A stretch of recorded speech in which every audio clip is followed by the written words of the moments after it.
आज हम solid state physics के टॉपिक फर्मी एनर्जी और Fermi level for intrinsic semiconductor को डिस्कस करेंगे। Electron concentration and hole concentration के फॉर्मूलाज को हम पहले ड्राइव कर चुके हैं।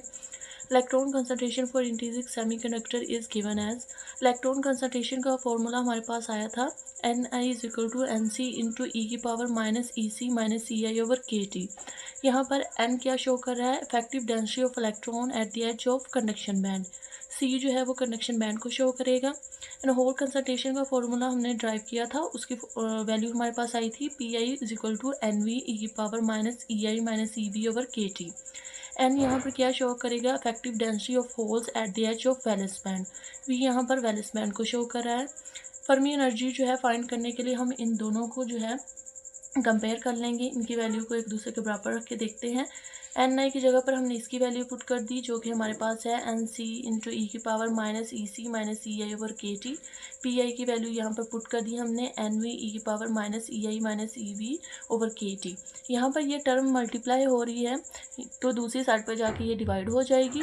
NC यहाँ पर मल्टीप्लाई हो रहा है, यहाँ पर आके डिवाइड हो जाएगा।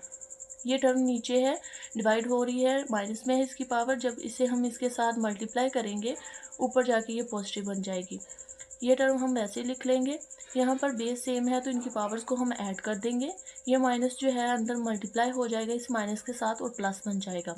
यहाँ पर जब हमने इन सारी वैल्यूज़ को सोल्व किया तो हमारे पास 2EI minus CC minus CB over KT आ गया। अब हम जो है लॉग ले लेंगे तो हमारे पास ये वैल्यू आ जाएगी। इस वैल्यू के साथ जो ई था वो कैंसिल हो जाएगा लॉग के साथ, और यहाँ पर जो है इसके साथ लॉग आ जाएगा। यहाँ पर जो हमारे पास EI आया है उसे हम फर्मी एनर्जी के बराबर रखेंगे, EF के बराबर रख लेंगे EI को। तो हमने EI की जगह पर EF पुट कर दिया। यहाँ पर जो है हमारे पास KT जो है वो डिवाइड हो रहा है, इस तरफ जाके मल्टीप्लाई हो जाएगा। मल्टीप्लाई हो गया। अब हम फर्मी एनर्जी को फाइंड कर रहे हैं तो ये वैल्यू यहाँ पर रहेगी, बाकी सारी वैल्यूज़ को हम इस तरफ ले जाएंगे, जो माइनस थी वो प्लस में चेंज हो जाएंगी।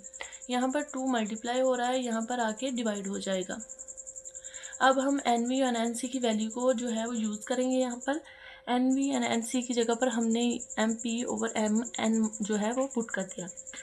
NV जो है वो इफेक्टिव डेंसिटी है होल्स की, यहाँ पर MP इफेक्टिव मास होगा होल्स का, और Mn इफेक्टिव मास होगा इलेक्ट्रॉन का। तो जो है हमने इनकी जगह पे ये पुट कर दिया, क्योंकि जो इफेक्टिव डेंसिटी है वो मास के डायरेक्टली प्रोपोर्शनल है, इसलिए जो है हमने उनकी जगह पर ये वैल्यूज़ पुट कर दी हैं। EC क्या है, EC is energy of conduction level, EV is energy of valence level. 0 kelvin पर हमारे पास जो है इफेक्टिव मास होल्स का एंड इलेक्ट्रॉन का एक दूसरे के बराबर होते हैं, तो यहाँ पर हम जो है Mn की जगह पर MP पुट कर सकते हैं। तो हमने Mn की जगह पर MP पुट कर दिया। यहाँ पर हमारे पास ये MP से कैंसिल होकर 1 आ जाएगा, और 1 का लॉग हमारे पास 0 के बराबर होता है। तो फर्मी एनर्जी हमारे पास क्या आएगी, EC plus EV over 2।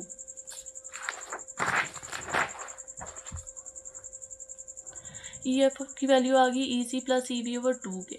It shows Fermi level lies in the middle of the conduction band and valence band for 0 kelvin. 0 kelvin पर हमारे पास क्या होता है, फर्मी एनर्जी क्या आएगी, ये यानी ये फर्मी लेवल लाई करेगा in the middle of conduction band and valence band के।